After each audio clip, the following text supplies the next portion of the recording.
All right.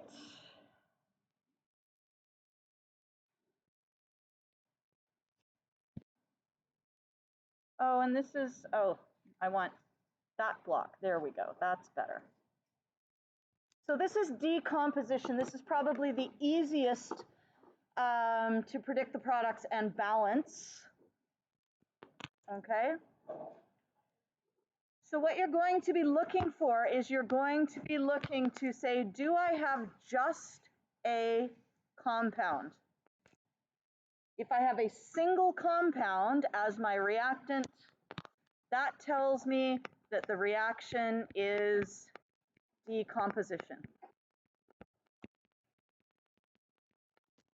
Okay? And when we go to predict the products of decomposition, it's going to be really straightforward. You're going to take that compound, it will be made of two elements, and you're going to split them apart into the two elements.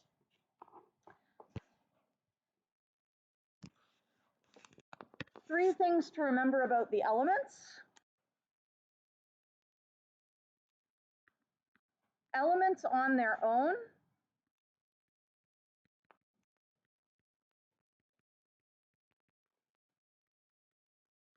do not have subscripts.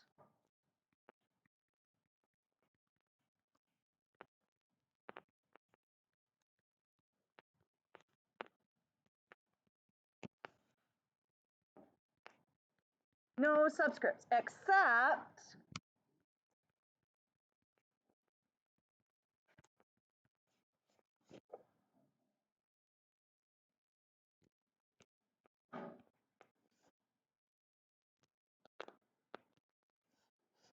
if you have a diatomic element,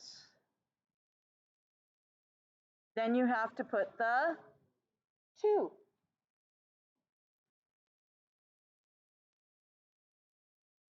If you have sulfur,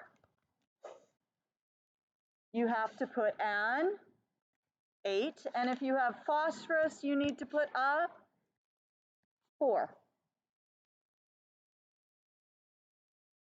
So let's try an example together, and then I'll give you 5 minutes to try these on your own. Okay? So here is an example. I'll just do this up at the top of the page. We have Fe2O3. So let's say that that's all you're given. You're given a compound. So what type of reaction is it? Decomposition. And all you have to do is you have to split it up. Now I'll show you what many people often will do when they first try this. They'll write it like this. Don't write this yet. Don't write this yet. Don't write this yet.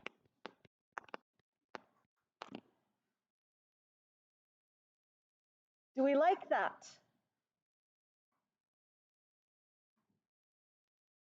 No, because remember, elements do not have subscripts except the diatomics and S8 and P4. So let's take a look at this. Are either of these diatomic?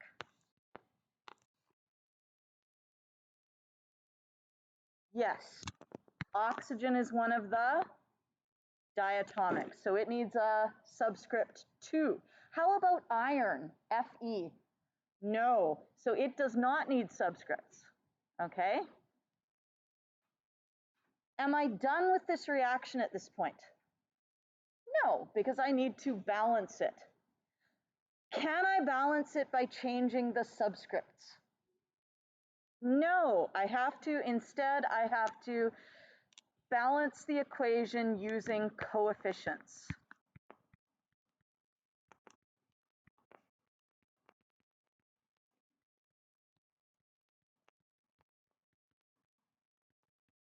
Okay, so we're going to have a, let's see, I've got, oh, I love it when I have a 3 and a 2. Why do I love it when I have a 3 and a 2? Because I can make it 6, so I can make sure I have 6 oxygen on each side. What do I multiply Fe2O3 by? I multiply it by 2, that gives me 6 oxygen. And on the other side, I multiply the O2 by 3, that gives me 6 oxygen. So now I have 6 oxygen and 6 oxygen. And now I've got the Fe, and I have, that's a 2 times 2 is 4, and I'm done. So you guys are going to take 5 minutes right now and try this page. If you finish this page, you can carry on to the next page, but just try these ones for starters, okay?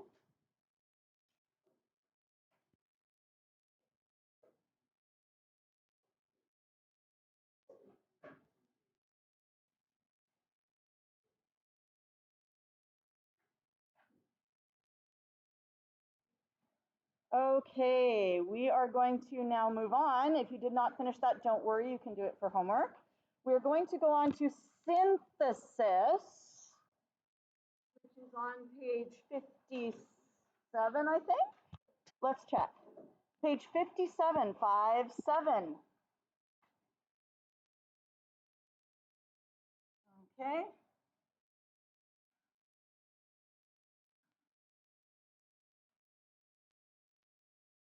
So how do we know if we have a synthesis reaction? Well, we're going to have an element plus an element at the beginning. And that's going to tell us that we have synthesis.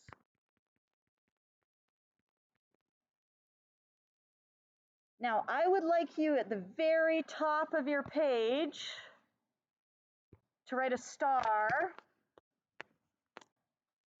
and remind yourself to balance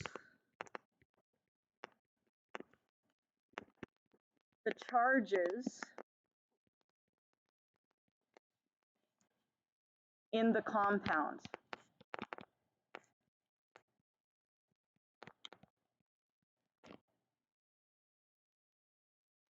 Balance the charges in the compound. You're going to write another star, and that's the metal goes first in the compound.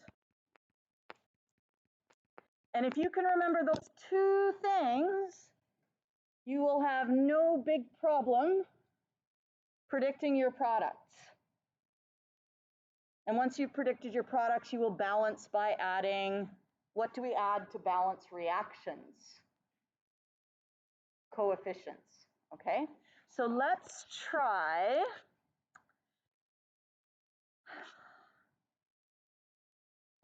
Cl2, this example is down below, but I'm going to write it here. Cl2 plus Al. Now I'm going to show you something, and I don't want you to write it down just yet. This is lazy person's way of writing it down because their brain gets lazy on them. I'm not saying you're lazy, I'm just saying your brain gets lazy and your brain's like, let's just slam them together. Yes? What's wrong with that compound at the end? What's wrong with this? Yes. Yeah, we have not balanced the charges and we haven't put the metal first. So let's fix that. You have to actually look up the charges of the ions. So if you don't have a periodic table or if you've forgotten it or whatever, let me know, I can get you one. Okay, so we have Al, which is 3+. We have chloride, which is -1. So how many chlorides do we need? We need to have 3 chlorides to balance out the 3 aluminum. So it's going to be AlCl3.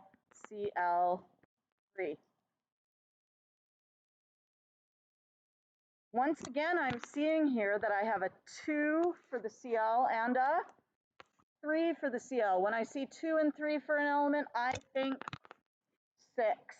So I'm going to put a 3 here. That gives me 6 chlorine on the left. And if I put a 2 here, that gives me 2 times 3 is 6 chlorine on the right. And now I have 2 aluminum, so I need to put a 2 with the aluminum. So give those ones a try again for about 5 minutes, okay? Make sure the metal is going first, and make sure you balance the charges of the ions in the compound.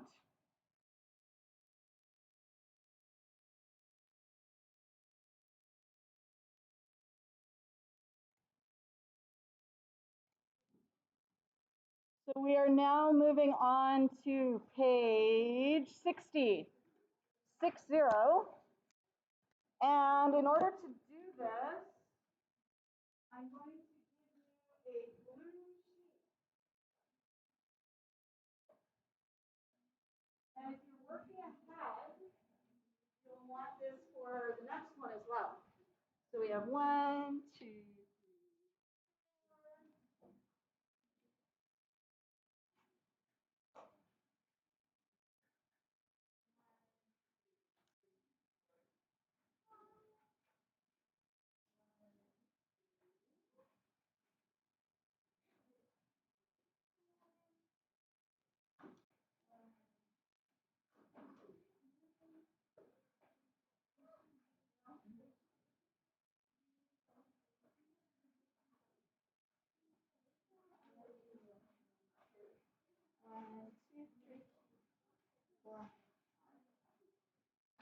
Okay, you will see on the front the solubilities, but you want to go to the back.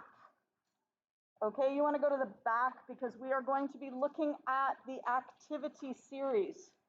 Now, you probably don't actually need the blue sheet right this second because on this particular worksheet we have a copy of something very close to it right here. Okay. Now, if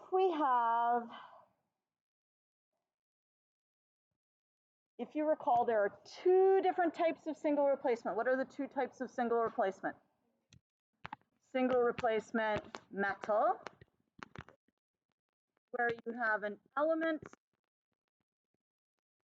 plus a compound, and the element is a metal.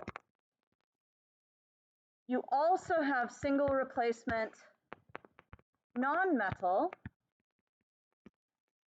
which is also elements plus compound. But in this case, the element is a non-metal. Okay? Now, here's the deal. Not all single replacement reactions take place. It depends on how active the element is. If you have a more active element, it will take the place of the less active element. So a more active lone element will replace a less active element in a compound. A less active lone element will not replace a more active element. So in other words, if it won't do the replacing, no reaction will occur. You can tell which element is more reactive by consulting an activity chart. Things that are high up on the chart, most active, those are highly active. Things that are at the bottom of the chart are the least active. Okay? So let's take a look at potassium and aluminum. Is this single replacement metal or is this single replacement non-metal? Potassium is a metal. And we have to ask ourselves, will this reaction occur? do we actually get something happening there or not? So if I take a solution that contains aluminum chloride dissolved in water and I throw in some potassium, does anything happen? Well, potassium is higher than aluminum, which means it can replace aluminum. Yes? So if it's higher up, it can replace the one that's lower down. So yes, potassium can replace the aluminum. So potassium is going to get together with the chloride. Okay, and once again, you have a compound. What do we have to do when we have a compound and we're writing it in our products? We need to make sure that the charges balance. It would be really tempting to write K plus AlCl3 gives Al plus KCl3. That would be tempting, wouldn't it? That would make my life easy. Is this correct? Now that I've like drawn a huge line through it, I meant to highlight it, but I did not.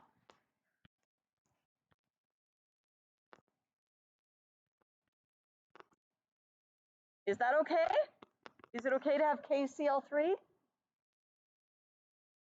No, because K is +1 and chloride is -1, so the correct formula will just be KCl.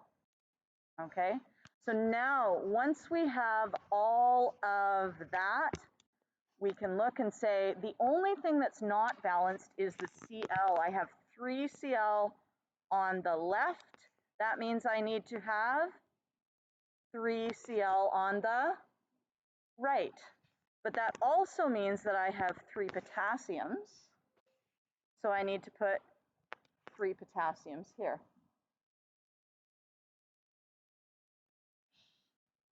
What if I had the opposite reaction? What if the lone element this time was aluminum? Now, aluminum is lower than K. If an element is lower, can it replace something higher? No. So in that case, we just write NR. Can you guess what NR stands for? It stands for no reaction. So if I have some KCl and I throw some aluminum into it, it just sits there. Nothing happens. So you don't need to predict the products. Shall we try one with a non-metal? Okay. Let's try one. Let's try one down at the bottom here. We'll just write it down here. Let's say I gave you Cl2 plus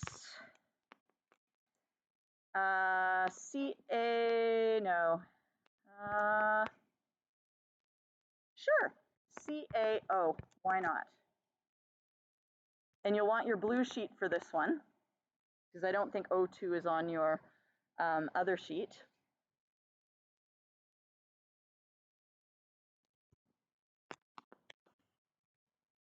First thing you have to do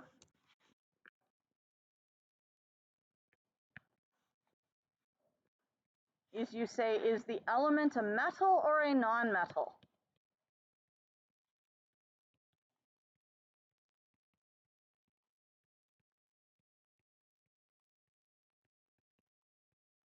Is the element a metal or a non-metal? Chlorine is a non-metal. Okay, so it's a non-metal. A non-metal will always replace the Non-metal. So who is the non-metal in the compound? Oh, oxygen. So now we have to ask ourselves, now that we know that that's our non-metal, we have to ask ourselves, will chlorine actually replace oxygen? Where do we look for that? We look on our sheet, which, let's see, data page, no. I've only given you a partial copy, so oxygen's not on your copy, which makes me sad, but that's okay. Oxygen would slot right in here. If you look on your blue sheet, oxygen's right there. So will chlorine be able to replace oxygen? Yes, because it's above oxygen. So then we say, okay, that's great. Now I need to predict my products.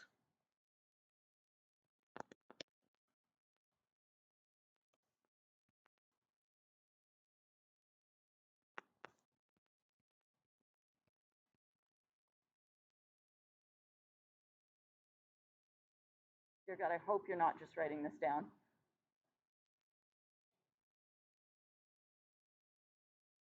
What is wrong with what I have done?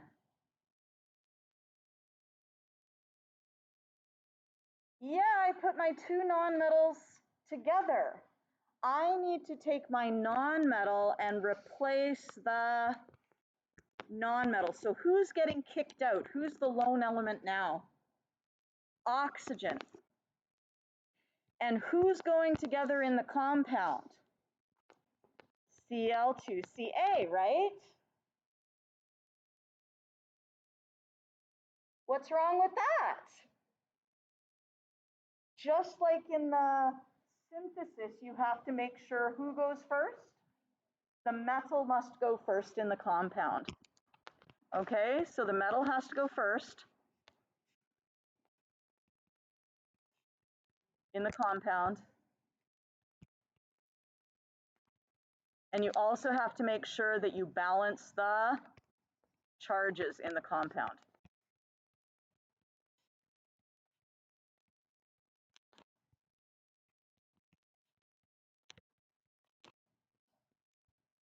So if that's the case, then we would have Ca is 2 plus, chloride is negative, and so we're going to have CaCl2.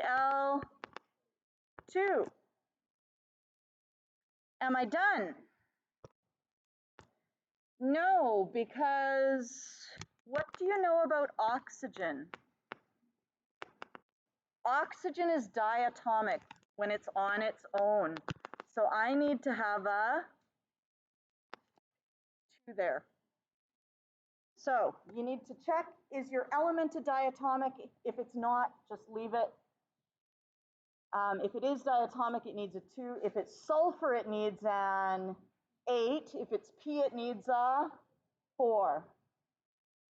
And now once you're done all of that, you can balance the reaction. 2 oxygen on the right. So we need 2 oxygen on the left, which gives us 2 calcium on the right. So we need to have 2 calcium on the right, which gives us 4 chlorine, which means we need a 2 here as well to give us 4 chlorine. You guys ready to try some of those? Okay, go for it. This is on page, oh, actually I should mention this. So we are on page 62. 2 things, we got 2 stars here, look at this. To make life easy, in part A, only in part A, all the reactions will occur, so you won't actually need to use your blue sheet. Okay, so there won't be any no reactions. Once we get after part A, some of them won't react. But part A, it's just about practicing writing products. Second thing, let's say that I had Fe plus NaCl, and let's pretend that reaction does happen. I don't know if it does or not, but let's pretend it does. I would end up with iron combining with chloride. And you might say, I don't know the charge of iron. You are going to assume that if you don't know the charge, the multivalent metals will have a charge of 2+ in the products, okay? Maybe they don't in the reactants, but in the products they do, okay? So just assume that, and that will make your life straightforward. Give those a try. I'll put all the homework up on the board. It's in red, pages 55 to 56, at least the odd numbers, 57 to 58, at least the odd numbers, and 62, all.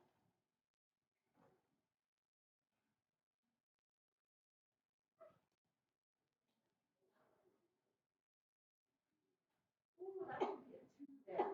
Yeah, you're absolutely right.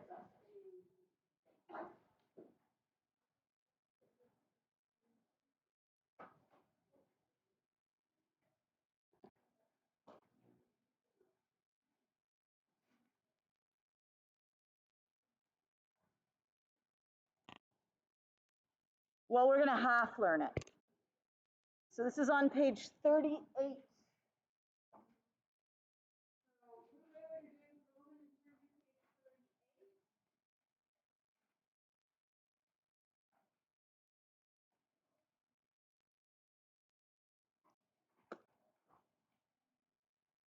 And this is, we're going to just start on it. This is balancing combustion reactions. And you're always going to balance the elements in the order. You're going to balance it first. Second, you're going to balance hydrogen. And then third, you're going to balance oxygen. Yeah, so in the order CHO, okay? Now, let's remember what a combustion reaction looks like. We have C something, H something else. Who's the other reactant? O, not just O, but O2. And see if you can tell your partner who the two products of combustion are.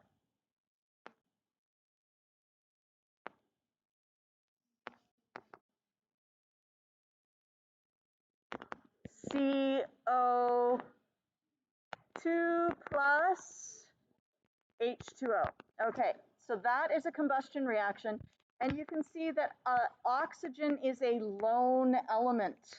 So that's why we're balancing it last, because we can always fix oxygen if it needs fixing. The problem is that oxygen has a 2, which is great if you need 2 oxygens, or if you need 4, or 6, or 8, or 152. But what if you needed only 1 oxygen? What if you had O2, but you wanted only 1 oxygen? What could you do with this O2 molecule? You could break it in half. And now you have a half of an O2 molecule. How much is a half of an O2 molecule? Just 1 oxygen atom.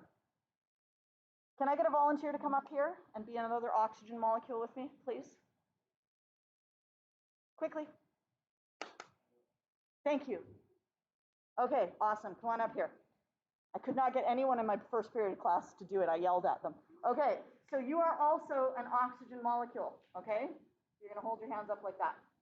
So we have an O2 and we have an O2. Now, what if I wanted to have 3 oxygen atoms? Let's break our oxygens in half. That's 4 oxygen atoms, yes? What if I just got rid of one of them? Yeah? So this would be how many halves? 3 halves. So if I want 3 oxygen atoms, I need 3 halves of O2 molecules. Thank you, Elijah. So anytime you need an odd number of oxygens, you can just make it a half. Okay, so here's our O2 molecule. One O2 molecule is equal to 2 O atoms.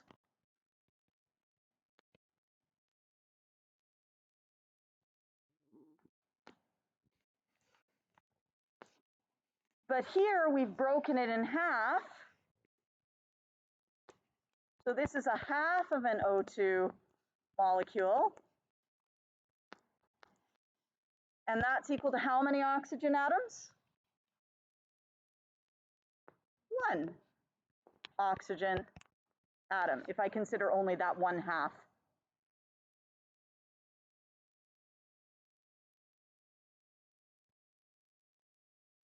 So that's easy if I want 1.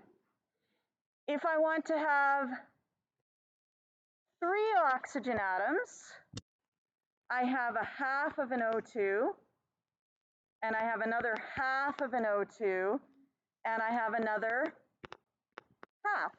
I have a half and a half and a half. What do I get if I add a half plus a half plus a half? 3 halves. A half plus a half plus a half is 3 halves, yes? So 3 halves of an O2 molecule is equal to 3 O atoms.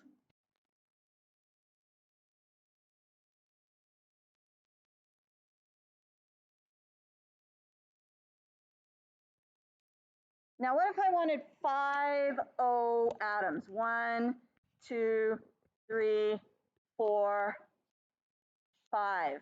That doesn't look very nice. There we go, 5. Well, each one could be a half of an O2, yes? Right, here's my O2, but I don't want the whole thing, I just want half of it.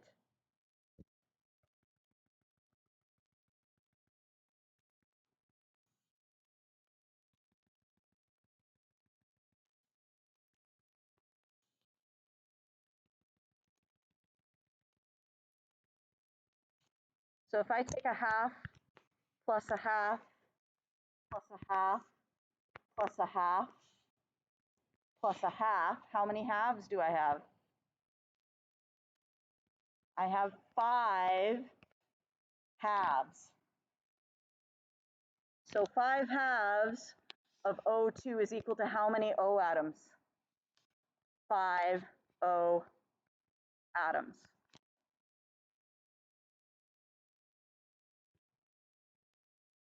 And you could do that with any number. What if I wanted to have 137 O atoms? How many O2 molecules is that? 137 halves of O2. Yes? If I wanted to have 13 O atoms, that would be 13 halves of O2. And this is going to allow us to balance with an odd number of oxygens rather than always having to do an even number. Yes? That's because I cannot use my brain, apparently. That should be 137 halves, not 132 halves. Thank you very much. Okay, yeah, make sure you change that. That would not make any sense. All right, now we're going to do this in an example where it is unnecessary, okay? Let's say we have Ca plus O2 gives CaO. Now, obviously, you could just go, I need 2 of those and 2 of those, and you're done. Yes? However, let's just practice with the half system in a really easy example so we can do it in a more complicated example later. I have Ca plus O2 gives CaO. So I have 1 Ca over here and 2 O's. I have 1 Ca and 1 O. Wouldn't it be nice if I could have 1 oxygen on the left-hand side? How could I get 1 oxygen on the left-hand side? I can put a half, and that gives me now 1 oxygen on the left-hand side. Now my reaction is balanced. I wouldn't leave it like this though, because we don't actually want to have fractions. So if I wanted to get rid of fractions, I could multiply the entire equation by 2. So I would have 2 times calcium gives me 2 calcium. Oops, I don't want to do that there. I'm going to write it over here. 2 calcium plus 2 times a half. What's 2 times a half? 1. So I'm not going to write the 1. I'm just going to write O2. And then goes to 2 times 1 is 2CaO. Okay? So that's all we're going to do with this for today. It's just to give you the flavor of it. We'll actually do more on this tomorrow.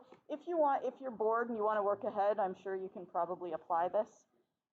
But yeah, the actual homework is 55 to 56, at least the odd numbers, 57 to 58, at least the odd numbers, and 62, all of them. Okay?